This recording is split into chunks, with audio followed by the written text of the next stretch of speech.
तो अभी जो है हम यहाँ पर सबसे पहले तो क्या करेंगे, ये कोड पर ओपन करने के बाद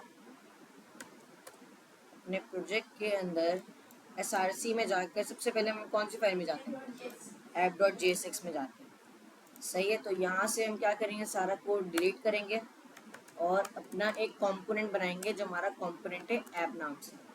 इसके अंदर रिटर्न कर देंगे h1 और जिसके अंदर मैं लिख दूंगा ऐप लिख दूंगा अभी। और क्या करते हैं हम उसको एक्सपोर्ट डिफ़ॉल्ट ऐप, कुछ इसी तरीके से हमारा सिंपल सा डिफ़ॉल्ट कोड होता है अपने app.jsx का।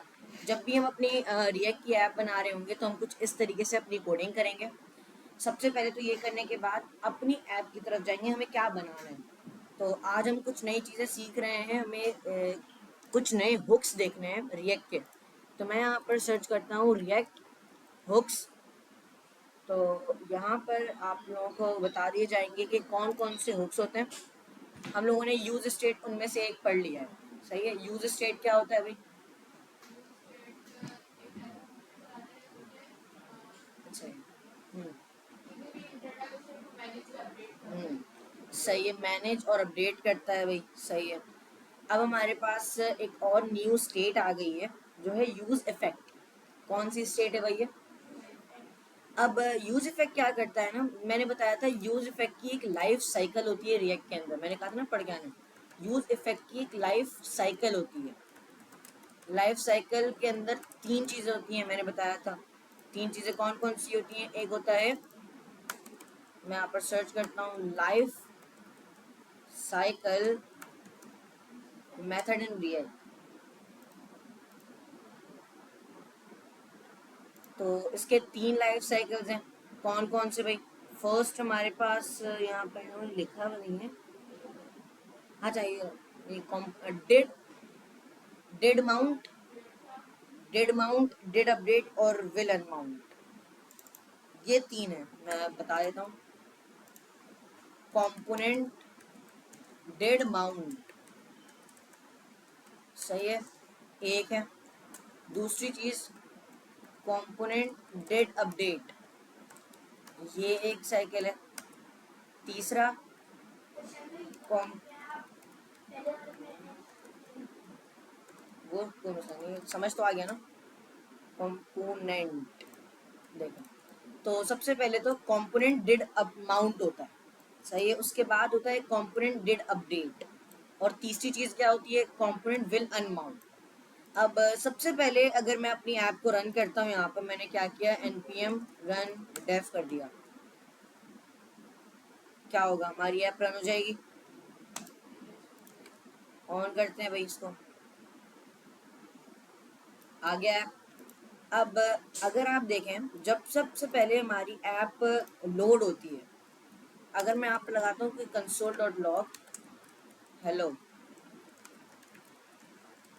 सही है, तो यहाँ पर रिफ्रेश किया मैंने, क्या हुआ, जब हमारी ऐप लोड हुई तो ये कंसोल आ गया।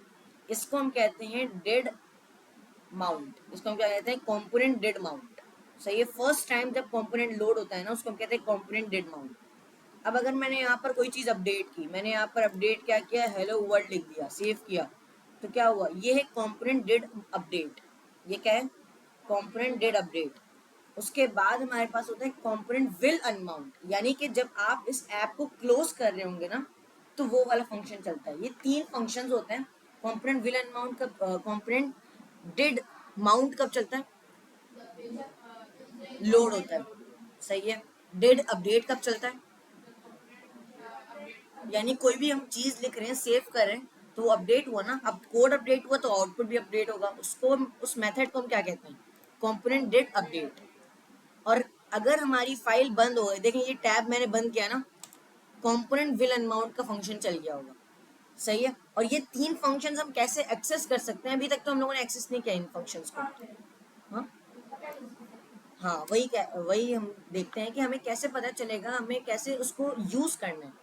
तो उसके लिए हम यूज करने वाले हैं यूज इफेक्ट का।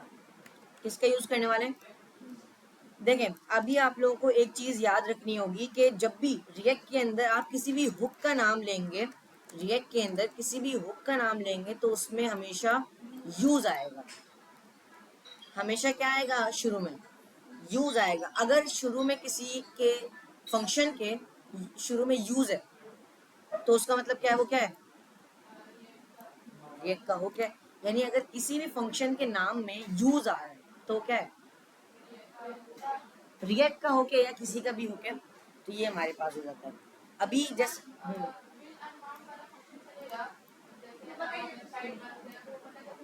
देखें वेबसाइट हमारे पास, देखें अभी हमारे पास 5, अभी एक ही पेज है ना, SPA सिंगल पेज एप्लीकेशन है ये। हम इसको बनाएंगे, अलग अलग पेजेस भी बनाएंगे इसके अंदर। तो एक कंपोनेंट को हम लोग छोड़कर दूसरे कंपोनेंट पे जा रहे होंगे ना, तब वो हमारे काम आएगा। हमें उस वक्त पता चलेगा कि एक कंपोनेंट को हम लोगों ने बंद कर दिया ना, दूसरा कंपोनेंट शो हो रहा है, उस वक्त विलन माउंट चलेगा। और वो हमारे समझ लें कि जो मेथड्स होते हैं हमारी वेबसाइट के अंदर, फंक्शनैलिटी होती है, उसको बनाने के लिए यूज होता है विलन माउंट। कि ये पेज बंद हुआ, उसको लॉग आउट कर दो। लॉग आउट होता है ना ऐसा, कि ये पेज बंद हुआ, दूसरे पेज में जा रहा है, उसको लॉग आउट कर दो, ये फंक्शन कॉल कर दो, वो कर दो। इस तरीके से होता है इसके अंदर। अब क्या करूंगा मैं यहाँ पर लगाऊंगा यूज इफेक्ट। यूज इफेक्ट, जब मैं यूज इफेक्ट लिख रहा हूँ तो वो कहाँ से इम्पोर्ट हो रहा है? रिएक्ट से। हम इसको खुद से इम्पोर्ट करेंगे, इम्पोर्ट, उसके बाद हम लगाएंगे use effect from react. React, लेकिन यूज इफेक्ट को हम इस तरीके से इम्पोर्ट नहीं करते, हमें इसको कर्ली ब्रैकेट लगाना होगा। ओके, क्यों? क्योंकि हम इसके अंदर से डीस्ट्रक्चर करते हैं। क्या करते हैं? देखें, अगर मैं यहाँ पर इम्पोर्ट रिएक्ट फ्रॉम रिएक्ट करता हूँ और मैं कंसोल डॉट लॉग करता हूँ रिएक्ट को, तो देखते हैं हमें क्या क्या चीजें मिलती हैं रिएक्ट के अंदर। देखें बहुत सारी चीजें मिल रही हैं। ये रहा ना रिएक्ट।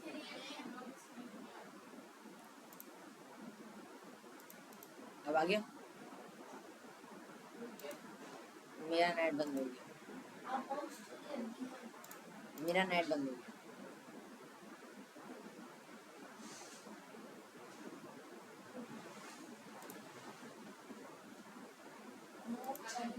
आ गया अब? अरे अब देखें यहाँ पर रिएक्ट के सारे फंक्शंस आ गए। रिएक्ट के अंदर क्या क्या चीजें हैं, ये कैसे आया? रिएक्ट की मदद से आ रहा है। सही है। अब अगर मुझे इसके अंदर से कोई भी यूज इफेक्ट को लेना है या यूज रेफ यूज स्टेट को लेना है, हम लोगों ने ऑब्जेक्ट के अंदर पढ़ा था ना, उसके आइटम्स को कैसे एक्सेस करते हैं? कैसे? डॉट लगा कर। यानी कि मैं यहाँ पर रिएक्ट डॉट यूज इफेक्ट लिख सकता हूँ। सही है। अगर मैं यहाँ पर एक ओबीजे बनाता हूँ, क्लियर है यहाँ तक? मैंने यहाँ पर बनाया नेम कॉलन काशान, क्लियर है ना यहाँ तक? अब अगर मैं इस ओबीजे के नेम को एक्सेस करना चाहता हूँ तो वो कैसे करूंगा? क्या मतलब यहाँ पर कंसोल के अंदर क्या लिखूं मैं? ओबीजे यानी ऑब्जेक्ट डॉट नेम, यानी ऑब्जेक्ट के अंदर से नेम एक्सेस करो। सही है। अब देखें क्या हुआ, काशान आ गया। इसी तरीके से जा दो बार क्या चीज, दो बार मैंने बताया था ना, रिएक्ट स्ट्रिक्ट मोड लगा हुआ है, ये ना स्ट्रिक्ट मोड लगा हुआ है, उसको हटा दोगे तो नहीं आएगा। सही है, अभी रहने दो। सही है। यहाँ पर हम लोगों ने क्या किया? ओबीजे डॉट नेम ले लिया। क्लियर है यहाँ तक? हम यही चीज रिएक्ट के साथ भी कर रहे थे। हमने क्या किया? रिएक्ट डॉट यूज इफेक्ट, यही कर रहे हैं ना हम रिएक्ट के साथ भी। रिएक्ट का एक ऑब्जेक्ट बना हुआ होगा कहीं ना कहीं, इस तरीके से रिएक्ट का ऑब्जेक्ट बना हुआ होगा, उसके अंदर एक यूज इफेक्ट की होगी, और इसके अंदर हम फंक्शन भी वैल्यू रख सकते हैं। देखिए इस तरीके से हम फंक्शन बना सकते हैं। सही है। मैंने क्या किया? कंसोल डॉट लॉग रख दिया।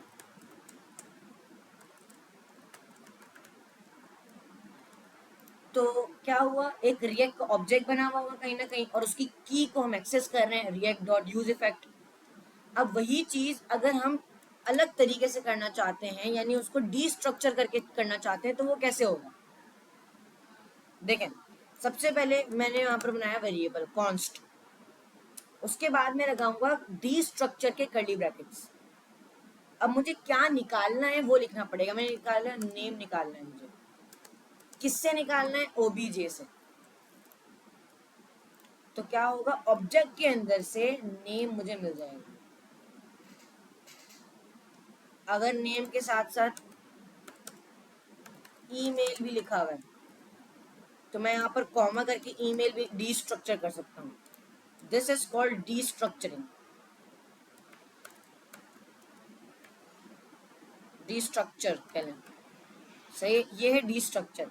यानी ऑब्जेक्ट के अंदर से हम क्या कर रहे हैं, आइटम्स निकाल लें. वही चीज हम यहाँ पर कर रहे थे. रिएक्ट के अंदर से उसके आइटम्स निकाल लेते और उसका आइटम कौन था, ये चीज क्लियर हुई. सही है. ये सिंपल से एग्जाम्पल से मैंने समझा दिया कि ये हमारे पास किस तरीके से होता है. इसको हम कर देते हैं कमेंट.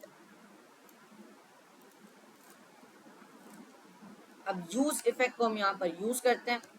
यूज इफेक्ट मैंने लगाया. अब जब भी आप यूज इफेक्ट लगाते हैं ये दो चीजें लेता है. अगर आप लोगों को नहीं पता है तो कहीं भी आप लोगों को अगर नहीं याद आ रहा कि यूज इफेक्ट के अंदर कितनी चीजें लगती हैं, ये वीएस कोड का एक फीचर है. अपना माउस यूज इफेक्ट के ऊपर लेके जाएं. ये दो चीजें बता रहा है. इफेक्ट लगाते हैं हम यहाँ पर, और डिपेंडेंसी, रिएक्ट डिपेंडेंसी लिस्ट. दो चीजें होती हैं. सबसे पहले तो आपको एक फंक्शन देना पड़ता है, क्या हो. सही है. ये है कॉल बैक फंक्शन. मैंने बताया था ना कॉल बैक फंक्शन. अब कॉल बैक फंक्शन क्या होता है, डिपेंडेंट होता है. जब यूज इफेक्ट चलेगा तभी ये कॉल बैक फंक्शन चलेगा. क्लियर है ना, वरना वो ऐसे नहीं चल सकता. अब इस फंक्शन के बाद कॉमा लगाकर हम देते हैं एरे की लिस्ट, जिसको हम कहते हैं डिपेंडेंसी लिस्ट. क्या कहते हैं यूज इफेक्ट के अंदर, डिपेंडेंसी लिस्ट. console.log hello. आते हैं भाई, हेलो चल गया. यूज इफेक्ट का काम क्या होता है, यूज इफेक्ट का काम होता है इन तीनों लाइफ साइकिल के ऊपर काम करना. बाय डिफॉल्ट ये डेड माउंट पर चलता है. बाय डिफॉल्ट किस पे चलता है, डेड माउंट का मतलब क्या है, जब भी कंपोनेंट रेंडर होगा तब. देखिए मैं रिफ्रेश कर रहा हूँ तो क्या होता है, रेंडर होता है कंपोनेंट, तो ये आ गया. क्लियर है. लोड कह लें या रेंडर कह लें, दोनों एक लफ्ज है. ये डिफॉल्ट किस पे वर्क करता है, डेड माउंट पर. अब मैं यहाँ पर आता हूँ और use effect react life cycle methods code, तो आप लोगों को सही से समझ आएगा. ये वाला तो समझ आ गया ना आप लोगों को. अच्छा ये तो वो है, देखें ये अभी हम लोगों ने किया था. सही है. इसका मतलब क्या है, डेड माउंट. इसका मतलब क्या है, मतलब डिपेंडेंसी के अंदर अगर आपने कुछ नहीं दिया तो क्या होगा,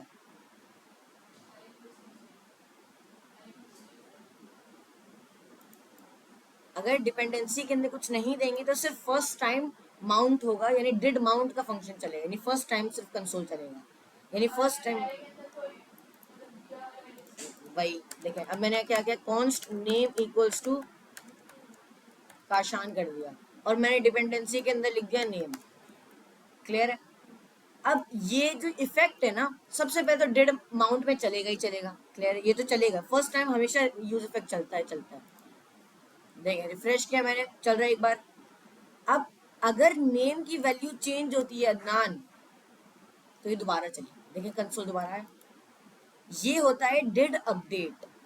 यूज इफेक्ट के अंदर इसको हम क्या कहते हैं, डेड अपडेट. यानी कि डिपेंडेंसी की वैल्यू क्या हुई, ये चेंज हुई ना, उसके अंदर अदनान ऐड हुआ है, तो यहाँ पर हेलो दोबारा प्रिंट हो गया. हेलो को चेंज करेंगे तो फिर वो तो हाँ उस वक्त भी चलेगा. लेकिन ये बताने का मकसद है, डिपेंडेंसी के अंदर कोई भी लफ्ज लिखेंगे वो तो कोड को दोबारा रन कर रहा है ना, वो कोड को दोबारा रन कर रहा है. लेकिन ये क्या कर रहा है, यूज इफेक्ट को दोबारा रन कर रहा है. नेम, हम लोगों ने दो चीजें देख ली, ये भी बता रहे हैं. दो चीजें कौन कौन सी, डेड माउंट देख लिया,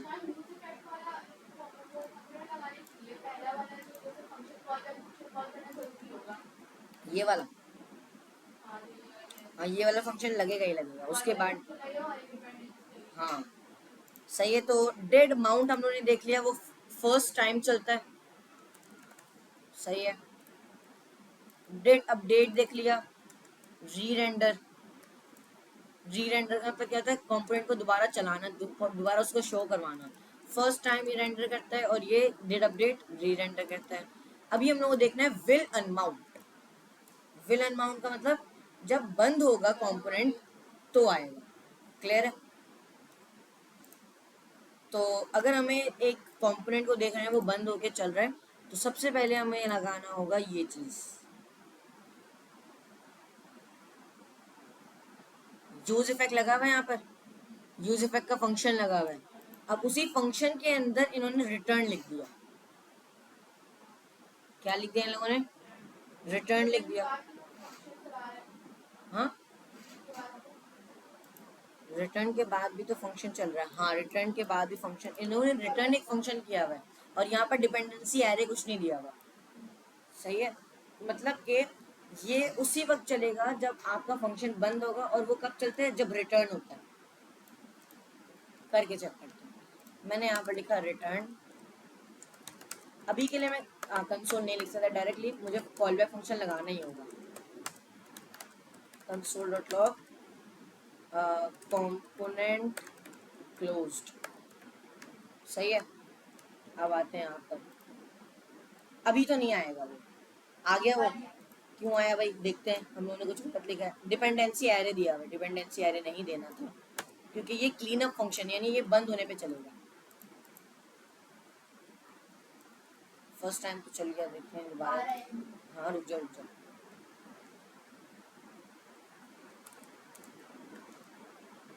सही है।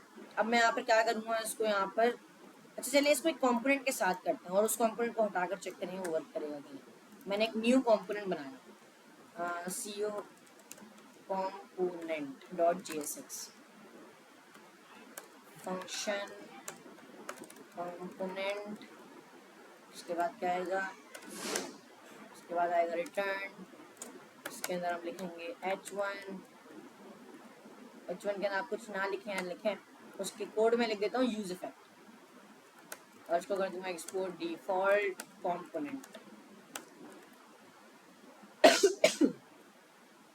अब मैं उस कंपोनेंट को इंपोर्ट करता हूँ और उस कंपोनेंट को फैंसी टैग के अंदर लगा देता हूँ।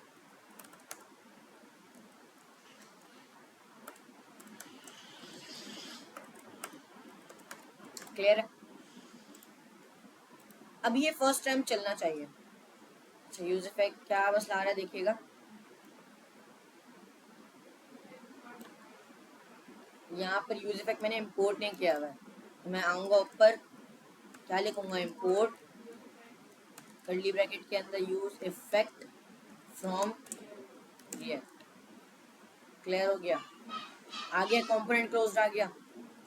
मैं यहाँ पर क्या, हाँ देखो ना, अब ये सिर्फ फर्स्ट टाइम चला है। सही है? अब मैंने इस कोड को ही कमेंट कर दिया, कंपोनेंट क्लोज चल गया। अभी देखते हैं अगर मैं कुछ अपडेट करता हूँ तो चलता है कि नहीं। सबसे पहले यहाँ पर इसकी, this function runs after every re-render by default unless a dependency array is provided. Okay.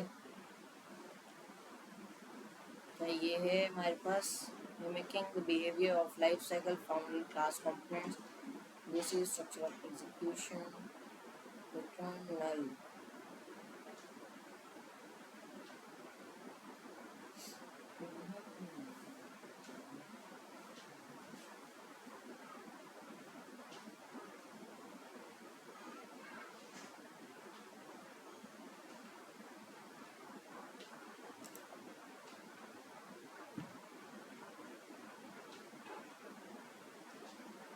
Did हमें देखना है क्या है? will unknown देखना है ना।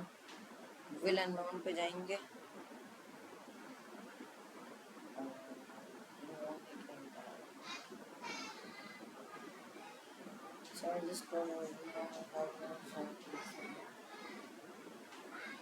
पास ये तो हमको पता है।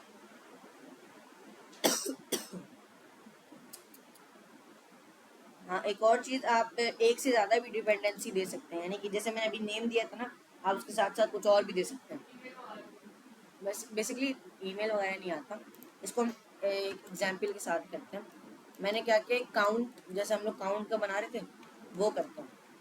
मैंने यहाँ पर बनाया एक बटन काउंट, और H1 के अंदर उसके नंबर शो होंगे। उसके लिए क्या बनाना पड़ेगा, स्टेट बनाना पड़ेगा। मैंने बनाया है लेट एरे ब्रैकेट्स लगा दिया। इसके अंदर दो चीज़ें आती हैं, एक आता है वैल्यू और दूसरा आता है सेटर फंक्शन। काउंट और सेट काउंट यूज स्टेट आ जाएगा, इसकी डिफ़ॉल्ट वैल्यू होगी 0। यहाँ पर मैं काउंट को कर्ली ब्रैकेट की मदद से शो करवा दूंगा। और ऑन क्लिक के अंदर मैं क्या करूँगा, ऑन क्लिक के अंदर मैं हैंडल चेंज करने या खुद कर लें, मैं यहाँ पर बनाऊंगा const handle change equals to, कुछ इस तरीके से हैंडल चेंज करेंगे। और मैं उसके अंदर क्या करूँगा, set count, count plus plus, sorry plus plus count, हमने मसला आ गया। समझ आ रहा है ना मैं क्यों प्लस प्लस पहले कर रहा हूँ, मैंने बताया था। अब हैंडल चेंज यहाँ पर चला देंगे, क्लियर है। यहाँ पर आते हैं, हम रिफ्रेश करते हैं, प्लस प्लस हो रहा है अभी। अब क्या करेंगे हम, यही चीज़ मैं चाहता हूँ कि यूज इफेक्ट के थ्रू, सही है, यानी कि यूज इफेक्ट के अंदर सबसे पहली बार रेंडर हो, फिर उसके बाद जब काउंट की वैल्यू चेंज हो, काउंट की वैल्यू चेंज होती है तो यूज इफेक्ट दोबारा रन होता है ना, यानी काउंट की वैल्यू चेंज होगी तो फिर ये दोबारा चेंज होगा, सही है। तो वो हमें करना है, तो हम वो कैसे कर सकते हैं। अभी तो ये हो रहा है यूज इफेक्ट के थ्रू। सबसे पहले तो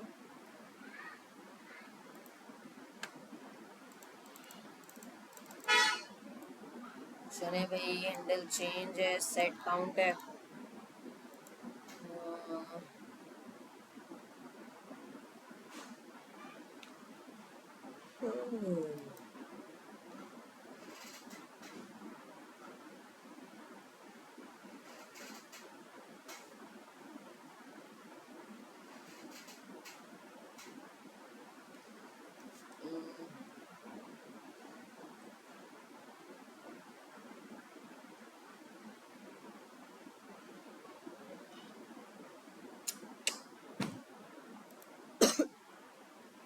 यूज इफेक्ट हमारे पास क्या अप्लाई हो सकता है कि नहीं, चले चेक करते हैं। मैंने यहाँ पर लगाया यूज इफेक्ट,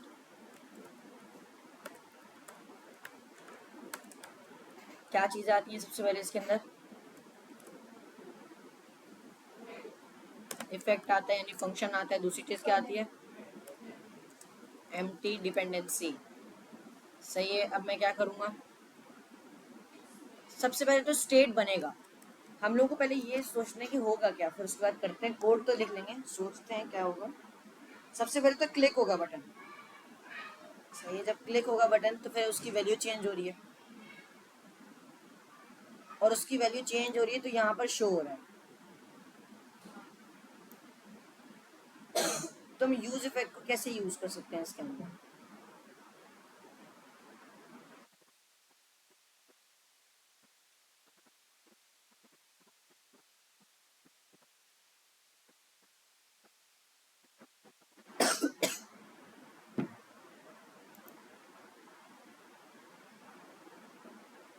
जब क्लिक करेंगे तो उसकी वैल्यू चेंज हो रही है। ओके,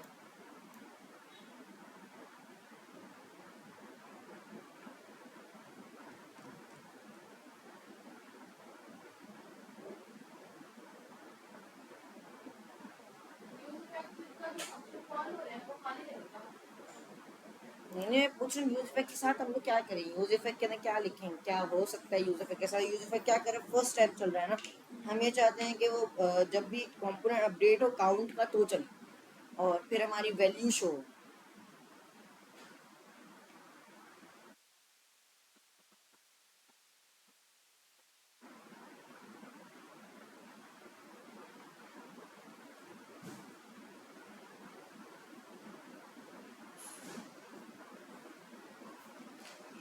इसको आप लोग देखिएगा, ये आप लोगों का काम है, सही है। अब क्या करते हैं हम, यूज इफेक्ट की हम लोगों ने लाइफ साइकिल पढ़ ली, ये चीज़ समझ आ गई आप लोगों को। Component did mount, component did update और कॉम्पोनेंट विल अनमाउंट, ये चीज़ क्लियर है ना। ये सारी चीज़ें क्लियर हो गई आप लोगों को यूज़ इफेक्ट के हिसाब से। अभी यूज़ इफेक्ट जो है ना बेसिकली यूज़ होता है हमारी एपीआईज को रन करने के लिए यूज़ होता है। फर्स्ट टाइम हमारी एपीआई रन होती है, और अगर एपीआई से डाटा अपडेट होकर आ रहा होता है तो यहाँ पर यूज इफेक्ट के थ्रू हो रहा होता है। ज़्यादातर ये एपीआई के लिए यूज होता है। तो हम भी क्या करेंगे, इसको एक एपीआई के लिए यूज करेंगे। सबसे पहले तो क्या करेंगे, अगर मुझे एक्सियोस यूज करना है, अभी हम एक थर्ड पार्टी लाइब्रेरी का यूज करने वाले हैं। अगर हम एक्सियोस के HTML में यूज करते थे वो कैसे करते थे, एक लिंक लगाते थे। लेकिन अगर हम रिएक्ट के अंदर उसका यूज कर रहे हैं तो हमें उसे इंस्टॉल करना होगा। क्या करना होगा, देखें अभी यहाँ पर हमें आ रहा है यूजिंग npm। आप कुछ इस तरीके से इंस्टॉल करें। मैंने किया कॉपी, इसके टर्मिनल पर आया, इसको क्लोज करना है मुझे। क्या करना है, इसको कैसे करेंगे, सी।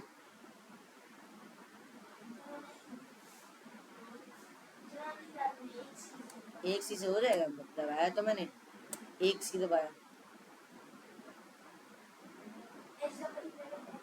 एच,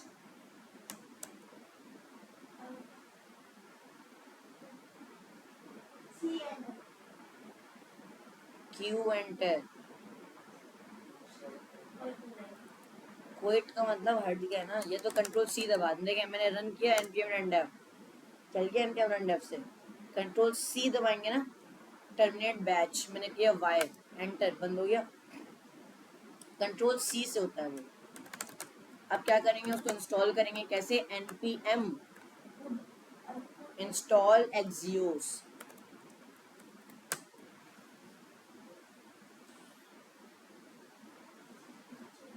ओके हो गया। अब क्या करेंगे, हम इसको एक्सियोस को यहाँ पर लगाते हैं। सबसे पहले तो होगा एक्सियोस इंपोर्ट। मैंने क्या, इंपोर्ट एक्सियोस फ्रॉम एक्सियोस, हो गया एक्सियोस इंपोर्ट। अब यूज इफेक्ट के अंदर हमें क्या चीज,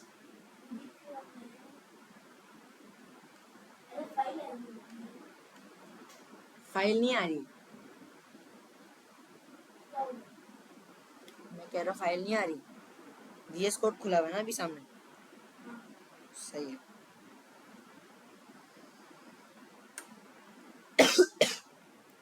हमें भी क्या करना है, इसको हम कर देते हैं नीचे, और ऊपर आते हैं हम, इसको भी कर देते हैं, हटा देते हैं। अभी हमें क्या करना है ना, जब भी यूज इफेक्ट यानी फर्स्ट टाइम जैसी कंपोनेंट रेंडर होता है तो क्या हो, हमारा एक एपीआई कॉल हो जाए। क्या हो जाए, तो सबसे पहले हम क्या करेंगे, यूज इफेक्ट लगाएंगे। हमें पता है कि यूज इफेक्ट कब चलता है, सिर्फ जब फर्स्ट टाइम कंपोनेंट रेंडर होता है, और हम उसको जब भी चाहें चला सकते हैं। तो मैंने क्या किया, कॉलन लगा के डिपेंडेंसी लगा दी, एक पूरा यूज इफेक्ट क्रिएट कर दिया। अब इस कॉल बैक फंक्शन के अंदर मैं एक्सियोस अपनी एपीआई कॉल करूंगा। मैंने किया एक्सियोस डॉट गेट, और एक एपीआई ले आते हैं गूगल से। मैंने सर्च किया जेसन प्लेस होल्डर,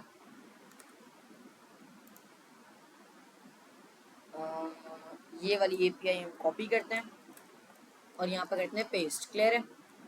अब मैं यहाँ पर क्या करूँगा, क्या लगाना होता है, मैं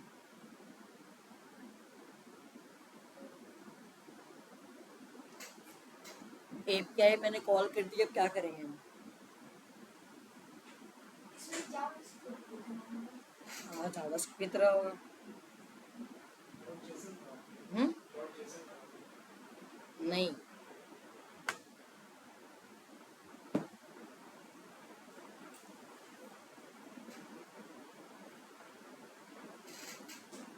चैट जीपीटी में सर्च करो गूगल। क्या कर रहे हो, क्या कर रहे हो,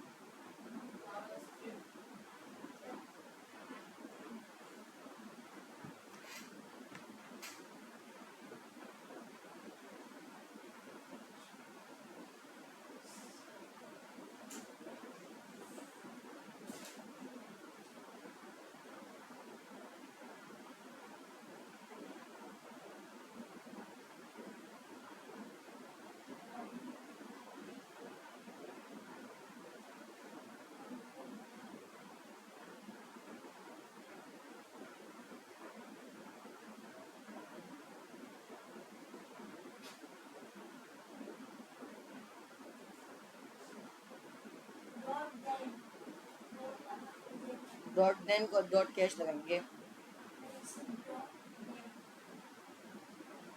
किस तरीके से करेंगे?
यहाँ पे क्या लिखूं, डॉट देन लिखूं, उसके बाद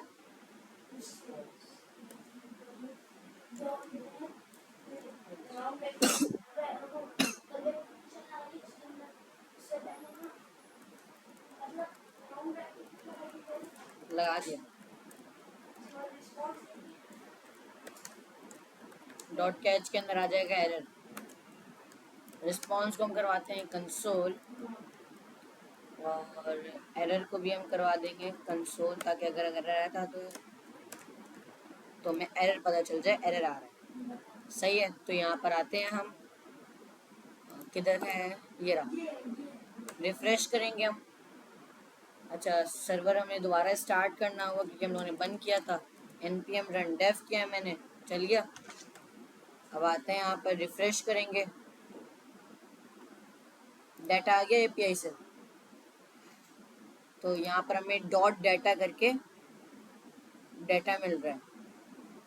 मैंने यहाँ पर लिखा रिस्पॉन्स डॉट डाटा, तो हमें ऑब्जेक्ट कंसोल हो जाएगा जिसमें डाटा आ रहा है। जल्दी आ जाए डाटा,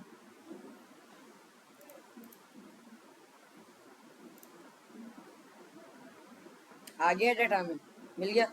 ये चीज़ क्लियर हो कि हम लोगों ने कैसे यूजिंग दिस के डाटा ले लिया। लेकिन अगर अब मुझे ये इस डाटा को यहाँ पर शो करवाना है, सही है, मुझे क्या करना है, इस डाटा को यहाँ पर शो करवाना है। वो कैसे कर सकता हूँ मैं, क्योंकि हमें तो वो डाटा मिल रहा है रिस्पॉन्स डॉट डाटा के अंदर, और वो कहाँ है, यूज इफेक्ट के अंदर मिल रहा है मुझे। तो मैं किस तरीके से डाटा दूंगा बाहर, मैं यहाँ पर बाहर बनाऊंगा एक स्टेट, क्या बनाऊंगा, डाटा के नाम से, data and set data, use state मैंने बनाया। अब यहाँ पर मैं कंसोल की जगह सेट डाटा कर दूंगा, set data response dot data, यानी कि हमें क्या होगा, डाटा मिल जाएगा रिस्पॉन्स के अंदर। ये चीज़ क्लियर हो गई, क्लियर है ना। अब मैं क्या कर सकता हूँ, इस डाटा को शो कर सकता हूँ। इस डाटा के अंदर क्या क्या चीज़ें थी, डाटा के अंदर आईडी थी, आईडी के साथ साथ नेम भी था शायद, ईमेल भी था शायद, चेक करते हैं भाई। अच्छा, आईडी नहीं है, आईडी हटा देते हैं, नेम भी नहीं है, नेम हटा देते हैं, ईमेल भी नहीं है। कंसोल करवा कर चेक करते हैं, मैंने किया लॉग डाटा, सही है। अब चेक करते हैं डाटा के अंदर क्या मिल रहा है हमें, आईडी तो मिल रही है भाई, टाइटल है, यूज़र आईडी है। तो मैंने क्या किया, डॉट आईडी लिखी, सॉरी आईडी, आईडी मिल गई, और डॉट क्या है, टाइटल, टाइटल भी मिल गया।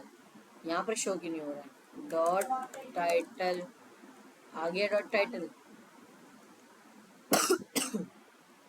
डॉट आईडी भी लिख देते हैं, डॉट यूज़र आईडी, वी भी लगा देते हैं ताकि दूसरी लाइन में है। और क्या किया है, कंप्लीटेड है ना, आ गया। कहाँ अनडिफाइंड आ रहा है, अभी देखें ये क्यों नहीं मिल रहा है इसे, क्योंकि ना ये बहुत फास्ट है। ये जो हमारे पास डाटा ये गेट कर रहे हैं ना, डाटा डॉट आई डी बहुत फास्ट कर रहा है, ये वेट ही नहीं कर रहा है रिस्पॉन्स तक आने का। सही है, तो ये मसला हो रहा है। तो हम क्या करेंगे, यहाँ पर लगा देंगे क्वेश्चन मार्क। क्या लगा देंगे, देखते हैं भाई क्या होता है।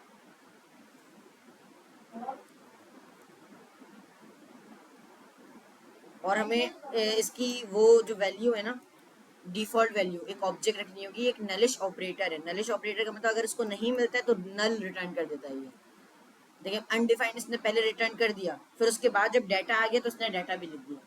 सही है, कुछ इस तरीके से वर्क करता है। सही है, ये हमारे पास है। अब आप लोगों को करना क्या है ना, इसी तरीके से सबसे पहले तो आप लोग मुझे लग रहा है एपीआई कॉलिंग भूल गए। सही है, तो एपीआई, हाँ एग्जीक्यूट करके जो डॉट करके हम डाटा गेट कर रहे थे, मैप कर रहे थे उसके अंदर, वो आप लोग अभी करें। सही है।